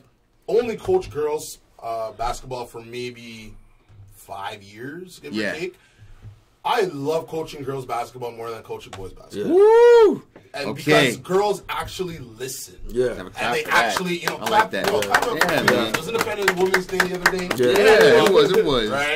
Right? But yeah, they're much easier because it's like they listen, they take the time. I mean, you might deal with the attitude here and there, but no, for sure. You got your attitudes. Yeah, they put in that effort, right? Like they put in that 100, especially the more talented ones. Like they'll like go out there and if you have that 1 or 2 gems that are out there that are gonna go out be the bully, they'll go out and score baskets all the time and they'll put in the 100 work. But I love coaching girls, like because they actually listen. But my boys team, that's my boys. I've known them since they were like 4 or 5. We got another league that we're in. We're going to be waiting for the playoffs for that. That's in a couple weeks. Yeah, my son just got on a traveling team. We're actually going to be going out to the States this weekend. So he's going to be getting his first taste of American basketball. So I hope he's ready for that. Okay. But right now, I'm here, man. Like, it's just a balancing act for me. You know what I mean? I got the album that's out right now. Sleepless in Scarborough. It's on all platforms, Spotify, Tidal, all that stuff. You know, go out and check that out. I'm gonna have hard copies real soon. I'm I'm gonna be doing shows again. Like Tech 9 was kind of like, you know, I was out of hibernation. I haven't done a show since like December because it's been cold. Like I don't like, I like performing in the wintertime. I really don't. Like, you played my birthday show. Yeah, that's true. I hate performing in the wintertime. Yeah. So like I usually like hibernate like, you know, December, January, February, start coming out around March, you know.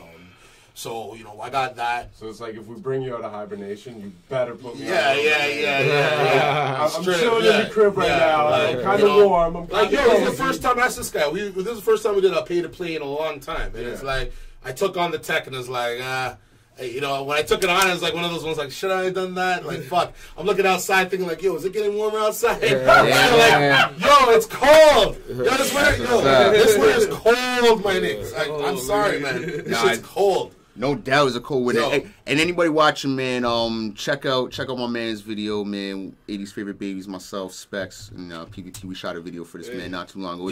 His son stole the scene, man. He's doing this one, man. Shout out Diggy killed that, man. Yeah, that's Diggy Boo. He's the next one. He's just too. We had so much clips of him. He's too wild right now to play sports. So he's just gotta chill, but he's gonna get there. He's gonna get there. Like, his brother's getting the shine right now, you know. But yeah, man, just go on the YouTube, just type in Mike Guts, you'll find me, you'll find the videos, you'll find my page.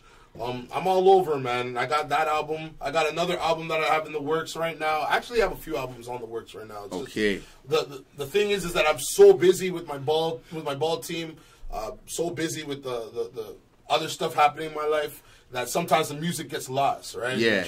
That's why it's like it's hard for me to like sometimes come out and do these events and shows because I've been all over the place, right? But I have the music; it's there, and you know, like, you know, the shows are gonna be popping soon. Connect the Dot, we're gonna be going on tour real soon, so you know, it's gonna be, you know, hitting up. Shout out Dan Barker. You know, shout out Dan Barker. Shout out Vincent P. Shout out to, you know, the whole Connect the Dot team. I think Stitch is gonna be coming out with us this time.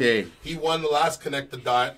You know, Dustin Warham. He was in the competition. You were sick with it, right? You were one of my. It sucked that you could only pick one. Because it's like you're one of my favorite. That's the thing. We're about talent, right? Like we're about putting on artists that are talented. We're not gonna just put on anyone that's garbage. Most of the shows that we did with Connect the Dot when we did the tour, like out of the 10, I would say maybe 8 of them were dope that it could have won. Like that could have got. It could have been anyone's night that night. Yeah. You know, like it wasn't too far off with a lot of acts. Right? But you know, that's the thing. We always screen for talent. Like, you know, like we make sure that, you know, we're gonna put on a certain amount of people. Like, we're gonna put on you on our bill. You gotta be talented, unless, you know, and that you can compete against the best. Yeah, and absolutely. Stitch did his thing, right? Yeah, Like, it was a tough. He's riding away, you know. He's riding away right now. Shouts to Stitch right now. Stitch. He's killing him. But yeah, Connect the Dot. We're gonna be going on tour real soon. Look out for the dates for that.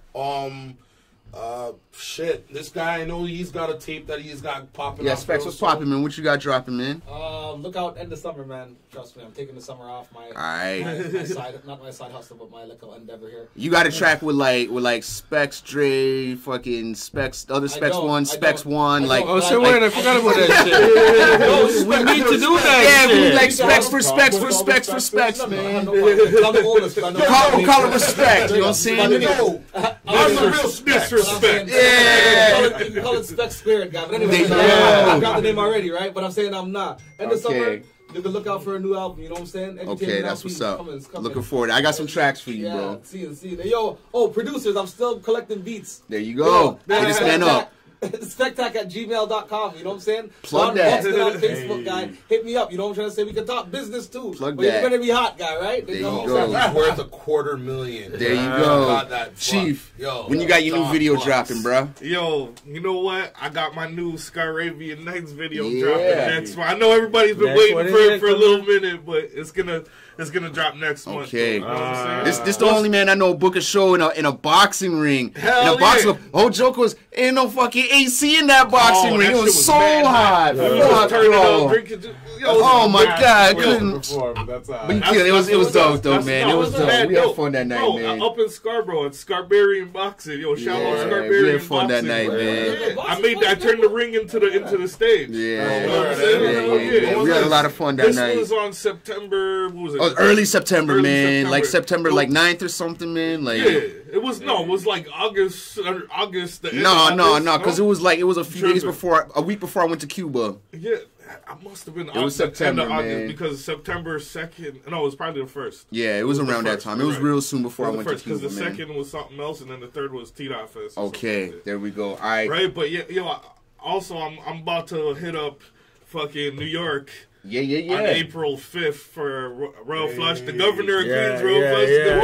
Trying to make that trip with you. Trying to make that trip with you, bro. You know what I'm saying? He's a big DJ. He's done shit with Maestro. He's came out here, you know. I might make that trip with you. We can talk about that one off here, man. Word, yeah. My homegirl, Chuchi's milkshake events, you know what I'm saying? She lined that shit up. So, you know what I'm saying? Yeah, that milkshake bring all the boys to the yard. I'm trying to get the Toronto artists to connect to the New York artists. And then the New York artists to connect to That's what's up, man. Can I just go on the record right now? I'm going on the record to all the promoters out there. So, Peter Jackson, fucking J. Don, Dan Barker, even you, Matt Almeida, everybody right now. Can somebody please bring down Griselda? I know, man. Yes. So I said again. Now I know that probably certain mans can't cross, but yo, you gotta look in there. I got one too. No. Shout out Buffalo, man. Shout out Buffalo. I got let's do the show in Buffalo. Y'all need to go to Buffalo. Do the show in Buffalo. Go do it in Niagara. That's a 2-hour. I got a Buffalo link, so we can probably get down to Buffalo. Or set up a Buffalo show with these guys. Because I got a link with Buffalo, so those guys are. Yo, top notch right now. Listen, shout out my dudes Cooley High down in Buffalo. Shout out Tony Boy, you know what I'm saying? I brought him up a few times, and he's actually doing work with those dudes. He's been DJing, he's been putting in a lot of work killing for Buffalo. As far as I know, like he's kind of running things down there right now. Those guys are doing their thing. So shout out to him. And shout out to we need to link with Buffalo, man. We need to give him a call. We need to get these guys down here. We need to set up something close enough there so you can, like, even if we like said something in Niagara. And then, like, you have, like, whatever, a Buffalo to Toronto thing. You do a party bus, some shit. All right, I'm gonna set up a phone call. Debut our new group there. I'm gonna set up a phone call. I'm gonna set up a Skype next week with my boy Tony Boy. You know what I'm saying? I'll do it at nighttime. I'll do like Turono Talks thing on Facebook Live or whatever. Tune in for that episode and hit him up. You know what I mean? Because I got him up on FB. We can make that happen. I'm telling you, man. I think he wants to come up here because there's more opportunities to perform up here. So Buffalo's desolate. I want to get those guys down here, man, because we'll make that work. I gotta make that trip too, man. I gotta go do a video of my homie. Buffalo's not that far. You know what I'm saying? Word. I gotta get that video. We already got the track. You know what I'm saying? All right, Stone, what you got going on this weekend, man? It's fucking St. Patrick's Day. Let me drop the knowledge. Where do people find you spinning fucking tonight, tomorrow, in the next 20 days? Tonight, whatever. Tomorrow, whatever. Saturday, Cabin. Sunday, Basso. And the other stuff. Shout out Basso. You're doing big things over at Basso, man. I can't speak about. You guys are doing big things at Basso, man. See, talk about building and branding right now. Yeah. Well, you guys, because you guys have had Tone over there. You had Bishop last week. Tone, Maestro on Sunday afternoon. So these guys are doing big things. Sunday afternoon. This guy's doing big things over at Basso. I like what you're building over there right now. So it's not me. You know it's Freddie. You guys are building on another fucking last, man. You can catch me fucking spinning at the Firkin down in Etobicoke. I think on like Lake Drive or something this Saturday night. I'll be spinning the Groove Bar. We're about to Danforth Sunday night. St. Patrick's Day, because I gotta do something. I gotta drink beer and I gotta make money while I drink beer and eat fucking chicken wings. They make the best jerk chicken wings and the best fucking lemon pepper chicken wings anywhere in the Danforth, bar none. The Groove Bar, Danforth and Woodbine, man. Sunday night, man. Yeah, Groove Bar. They make the best chicken wings and the best fucking lemon pepper wings anywhere in the Danforth. They do karaoke like 4 nights a fucking week and stand-up comedy the other nights. But I'll be there Sunday. I might be DJing Sunday nights there moving forward, just kind of some alternative old school hip hop and stuff. But definitely roll through Sunday night. That's what's popping. Maloney, what you got? You're the only white guy in the room, so how do you celebrate St. Patrick's Day? Tell us how the fuck we're supposed to do it proper, bro. Like, what are we supposed to do? You're Irish, your last name's Maloney, so Kelly, that's an Irish name too. So what the fuck, bro? People who like sports, Super Bowl's today. Yeah. So I'll wake up to a pint of Guinness. I like it already. A full bottle of green dye inside of it. Oh, Guinness like a meal. Just so I can piss green the rest of the day. You actually piss green? Fuck yeah. I didn't even know that. It's like blue Fanta. I'll substitute. If I don't got green dye, then blue Fanta. I'm just going to be pissing green all day. So that's how I start the day. But blue Fanta and Guinness ain't that good. But it can be. So that makes green. If you I didn't even know that shit. Either way, for lunch, it is a strict diet. I guess more a strict buffet of chicken wings, at least 5 pounds, dressed in cocaine. Oh wow! And if you don't eat your percentage of the wings, so we usually get like 5 of us together. So if you don't eat at least 1 pound of coke wings, then you're cut the rest of the night. Coke wings are real. You don't get none of the keg. You don't get nothing. The first person that taps out gets a dick drawn on their face. Oh wow! So then we continue to phase 2. Jeez, this is accurate. The fact that I this shit is amazing. We're looking out at phase 2. Thank you. Yeah. What happened at phase 2? What's on phase 2 now? This shit gets crazy. Yeah, yo, go in. I thought the coke wings. I'm not gonna get a real Irish party. All right, we got it, man. We're gonna. That sounds like some other shit, man. All right, but that being said, man, let's make some noise, man. We actually kind of talked about Toronto. Yeah, man. We talked about a few things. Rest in peace to Dylan O'Brien once again. You know what I'm saying? Like that's a fellow hip hop. You know what I'm saying? Shout out Merculus, you know what I'm saying, for keeping it real, you know what I mean? And Merculus? Yeah, I'm sure Merculus.